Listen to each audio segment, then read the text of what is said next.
রাধা রাধা। এটা হলো একটা সাদা পাতা। এবার এতে আমি যাই লিখব সেটাই এর অস্তিত্ব হবে। এতে আমি প্রেমের কিছু কথা লিখে একে প্রেমপত্র বানিয়ে তুলতে পারি।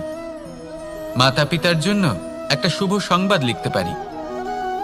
শত্রুর বিষয়ে সতর্ক করব বলে সেনাকে একটা সংবাদ লিখতে পারি। দ্বারকাবাসীর জন্য কোনো সংবাদ পাঠাতে পারি। যাই লিখব এই পত্র সেটাই হয়ে উঠবে। সেই রকমই হলো আমাদের জীবন। আমরা যেমন কর্ম আমরা করব, আমাদের অস্তিত্ব এবং ব্যক্তিত্ব ঠিক তেমনই হয়ে উঠবে।